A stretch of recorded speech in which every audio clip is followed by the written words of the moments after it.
Howdy, Dr. Puckett. It is with great honor that I get to detail my approach to this exquisite project.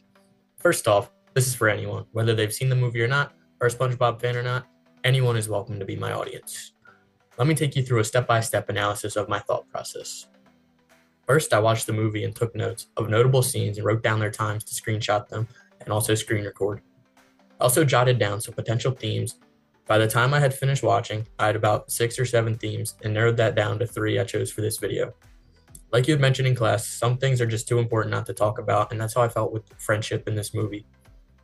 I want to show this theme, but also a couple things that might go overlooked, such as manipulation and self-acceptance. I tried to line up the clips as best as I could to where they play when I'm talking about them and just use pictures everywhere else. I put myself in the bottom corner so that I'm still present but not blocking the visuals I use. I mean, right now I'm not in the corner, but that'll change when the actual video starts. So without further ado, let's get started.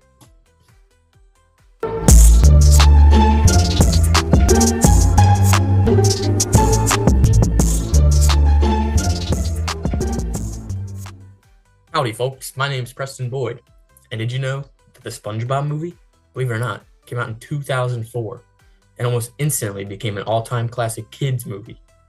And that's how many saw it, including myself, up until now. What have I told you intertwined with SpongeBob and Patrick's friendship was intense manipulation and struggles of self-acceptance. The SpongeBob movie starts out with pirates singing the SpongeBob theme song, dancing happily as they barge into a movie theater and rather erratically take their seats. The Krusty Krab 2 is opening and a new managerial position is open. SpongeBob gets upset when he doesn't get the promotion. Plankton, down to his final plan, Plan Z, steals King Neptune's crown and puts the blame on Mr. Krabs to get him killed so he can have all the fame and fortune from the legendary Krabby Patty. SpongeBob and Patrick volunteer to go to Shell City and save his crown before King Neptune kills Mr. Krabs. They face a multitude of challenges along the way, such as getting their paddy wagon stolen, having to traverse through a valley of monsters, and getting captured by the Cyclops, who turns out to just be a scuba diver. But against all odds, they make it back to Bikini Bottom and save the town from Plankton, who has enslaved everyone and put them to work building his empire. In this video, I'll be talking more in depth about friendship, manipulation, and self-acceptance.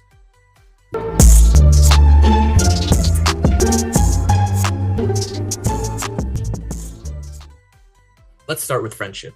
This movie would be nothing without the exceptional friendship of SpongeBob and Patrick. Friendship is built upon being there for each other, having fun, and being trustworthy. Sponge and Pat do everything together day in and day out. They honestly can't live without each other. So when it came time to announce the new Krusty Krab 2 manager, they were both convinced SpongeBob was going to get the promotion. SpongeBob unfortunately didn't get promoted, and instead Squidward got the job. Just when SpongeBob was sobbing, walking home, his biggest friend and supporter, Patrick, comes flying in and crashes the whole ceremony. They later meet up and get triple gooberberry sundaes from the nut bar. There's a deeper meaning to the ice cream though. It actually acts as alcohol and gets them messed up. They fall asleep on the floor of the bar, and when they wake up, SpongeBob is late for work. And rather unfortunately for Mr. Krabs, King Neptune is about to kill him when SpongeBob shows up. SpongeBob talks crap about Mr. Krabs until he realizes King Neptune is about to kill him. He finally snaps out of it and talks about all the good times he's had with Mr. Krabs as his boss and how he shouldn't be killed over a crown. However, that doesn't stop King Neptune. He gives SpongeBob 10 days to get the crown back, save Mr. Krabs, and Patrick stupidly negotiates that down to 6. So they set out in the paddy wagon for Shell City. They get across the county line and their car is stolen, but they find it at a tough guy bar called the Thug Tug. They work together to distract the big huge fish and get their key back, which is ironically just a spatula. After getting their key back, they continue driving and make fun of the guy at the bar, enlightening a dark situation that they're going somewhere where no one has ever come back from alive. They also got chased by a monster who was disguised as a lady trying to sell ice cream and crossed the big huge valley full of monsters together. After they crossed the valley, they were caught by a scuba diver and taken to the Shell City gift shop. They are put under a lamp to dry out and get turned into a knick-knack. They accept their fate that they're not getting out alive and start singing the Goofy Goober song, which they shed a tear to.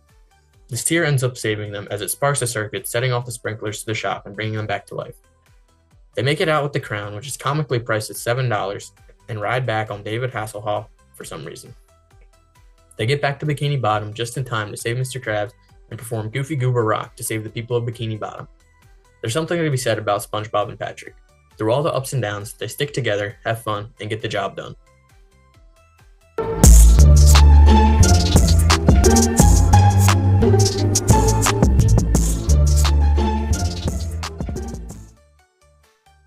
The next thing I want to talk about is manipulation.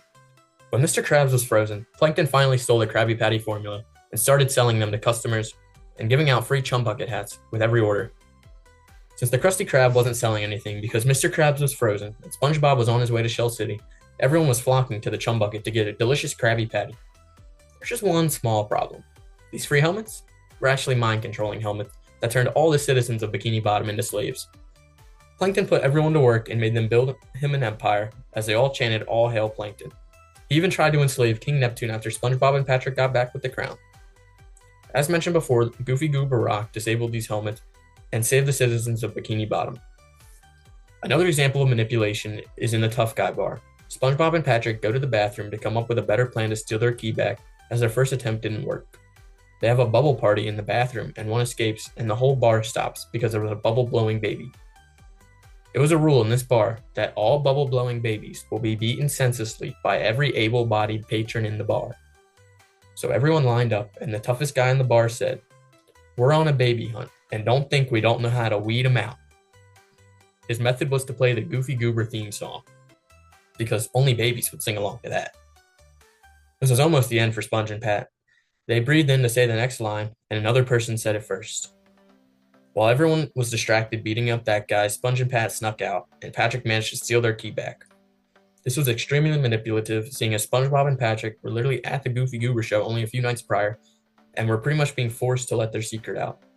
They just got lucky in this case since there was a fake tough guy in attendance. After the bubble party scene, SpongeBob and Patrick approach a valley and lose their car in all hopes of getting to Shell City. SpongeBob finally accepts that they're still kids since they blow bubbles, eat ice cream, and worship a dancing peanut. Just as they go to turn around, Cindy, King Neptune's daughter, shows up and uses her mermaid magic to turn them into men. All she did was put seaweed on their faces and they totally believed it. They gained so much confidence, they straight up jumped off the edge of the valley and almost died. They sang a song about being men and their whole mood changed, and it was looking like nothing could stop them. Look, I know Cindy was trying to do good in this situation, but come on. Her manipulation of SpongeBob and Patrick almost got them killed. They again had to rely on luck to not get killed jumping off the edge of a cliff. This teaches us to be self-aware of what's going on around us and who we're actually interacting with so we don't get tricked by someone who knows what they're doing. This is especially important for younger audiences because it's kind of like a stranger danger type deal.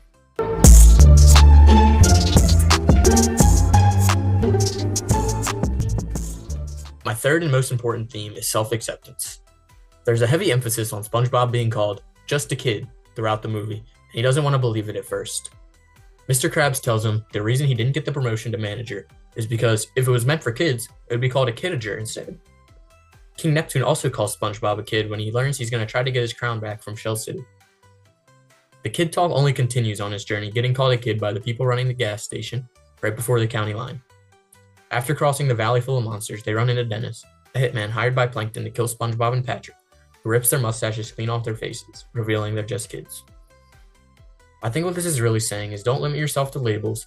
Just because people say you're one thing, such as a kid, doesn't mean you can't do things adults do, for example. When they get back from Shell City and all the fish that Plankton enslaved are coming after SpongeBob, he has a speech. He says, he is a kid, but that's okay because he accomplished what no kid could. He made it to Shell City, beat the Cyclops, rode the Hasselhoff, and brought the crown back. He continues and says, so yeah, I am a kid, and I'm also a goofball, a wingnut, and a knucklehead McSpazatron. But most of all, I'm a Goofy Goober. Accepting his label of a kid, but not limiting himself to what he can do as a kid. So in conclusion, go be a Goofy Goober, go be a kid, go be whatever you want to be, and don't let others stop you from being you. Have fun and stay safe out there. Thanks for watching. Peace out.